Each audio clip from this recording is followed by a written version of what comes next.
Before we start today's video, just a quick heads up. There is some construction going on in my house, so you're going to hear a lot of knocking in the background. Like that right there. So, no, that's not the direction I'm taking with the videos, but this is a one-time thing. I just want to give you guys a quick heads up before I start today's video. The guys on this channel have all had comics as one of the formative types of entertainment in their lives. We all grew up reading the books, playing the games, owning the toys, and wearing the shirts. As we got older, other things came and went in our lives, but comics was one of the few constants. We loved the stories, we loved the modern-day myth, and we loved the heroic actions and those who carried them out. The reason we never shied from comics was the fact that they resonated with us. They challenged us. They entertained us. I remember the debates in college. Who was right, Captain America or Iron Man? Can you see the Skrull invasion as an allegory for the Red Scare? Was Spider-Man right in revealing his identity, etc.? All those great stories. We loved them. They were stories we loved on the surface, and they were stories that stuck with us on a deeper level. So much that some of us wanted to pursue comics as a career. Me. I completed college, but my endgame was always drawing Spider-Man at Marvel. Instead of extracurricular activities or going out, I drew. I filled thousands of sketchbook pages, notebook margins, dry erase boards, sketch cards, sheets of Bristol board, and gigabytes of digital art files. I traveled to conventions across the country and I sold my work. I was drawing, I was getting paid, and I was gaining experience. Life was excellent. Then one day something happened. The romance period died. I was never too bothered about the long hours or the low pay of an artist. I was doing what I loved. But what I was bothered by was the increasingly hostile attitude towards the customers and the frankly extremist views that these books were pushing. Now this didn't just happen overnight. I remember being extremely turned off by the all-new, all-different Marvel press release. I thought it was stupid change for the sake of stupid change. I also thought it was dumb because it alienated Marvel's current audience. Then I started to notice some things. Captain Marvel got a haircut and showed less skin. Iceman became gay. And my favorite heroes who were tearing it up on the big screen got pushed to the side for some female equivalent. Gay characters are fine, women characters are fine, but you don't need to make the stuff that people love worse to elevate the garbage, written by garbage. Back in the day, the ladies of the X-Men were just as cool as the guys. Storm leading didn't magically make Wolverine retarded. They were all the X-Men and they all rocked. Too bad Disney and their greed killed them off. But back to SJW Marvel, the writing was on the wall and I wasn't liking what I was seeing. I can put up with a lot of junk, but their bad product matched with the bad eggs writing this shit just wasn't for me. People love to claim that the push for diversity is what hurt Marvel, and I would agree 100%.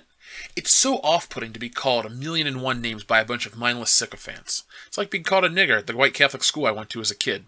But let me clarify. While those who are calling the fans said names are making the books, the actual comic fans have always been an inclusive and cordial group of people.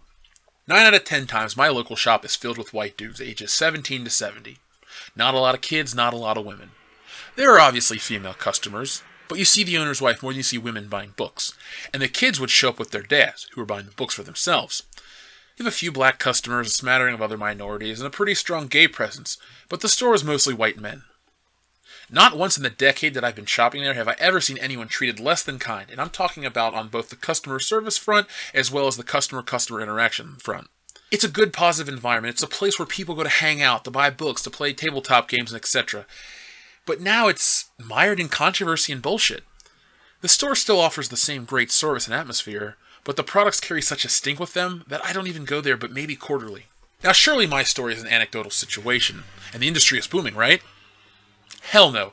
You can Google the sales and see where the industry is. My store isn't near extinction, but when I was there last, I asked one of the owners how Secret Empire was doing, and he said they sold a hell of a lot more Rebirth than they did Secret Empire. Over on the current Marvel wall, you do see the stacks of Marvel's lamest event rotting away, and in people's hands are the DC and indie books. My visit mainly consisted of talking with the guys about the state of Marvel and eventually picking up a Marvel Masterworks to support the store. I figured Marvel already got their money from the store, so why not help the store out by buying something? In the days following my visit, I began to reflect on what I saw and how it made me feel. Then I realized how little I'd been focusing on my dream of drawing Spider-Man.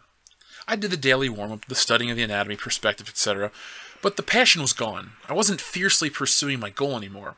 I wasn't deterred because of the effort required. I was deterred because of the toxic community that created these books.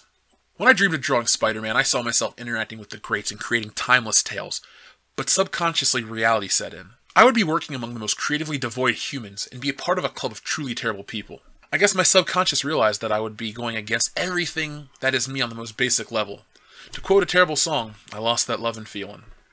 The creators are bitter snakes spewing venom at those who disagree and refuse to act like people when questioned about their motives.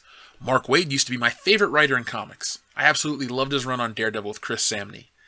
That and Spider-Man were two comics that I couldn't wait to read each month. The more I learned about him as a person, though, the less I wanted to buy his books. It's hard to support so much hate.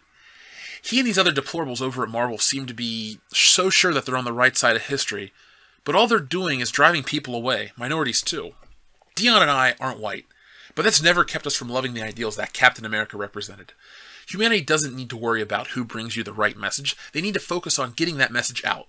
If Captain America or Superman represent the best in humanity and they're white, so be it. This narrative of all whites are bad that has permeated entertainment is stupid and damaging.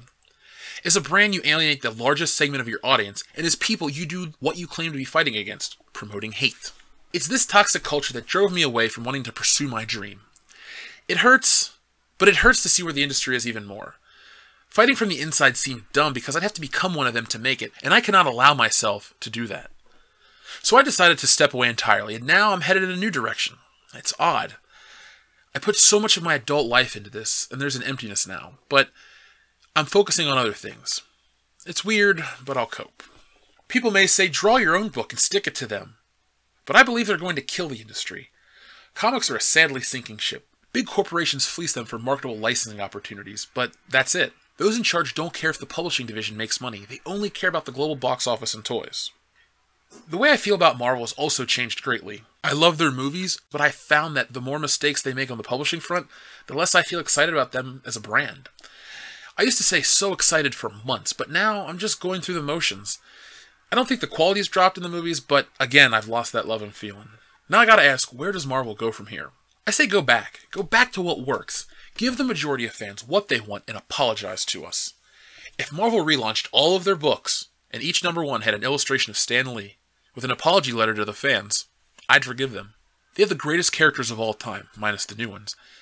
And they were once the house of ideas.